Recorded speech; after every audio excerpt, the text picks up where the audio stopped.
Paano yung mga taong mahirap lang o walang health insurance sa pagtanda?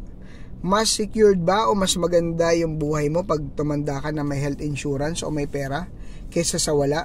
Dapat po mas naintindihan natin na hindi po unfair yung Panginoon, na porket wala kang health insurance o pera, kawawa ka sa pagtanda mo. Kung merong napaka-importanting bagay para sa pagtanda mo, kaagapay mo na sigurado ka sa buhay mo na mas magiging maayos sa pagtanda mo, yan yung knowledge sa kalusugan. Yung naintindihan natin yung ano ang kailangan at para sa katawan, ano yung tamang healthy lifestyle.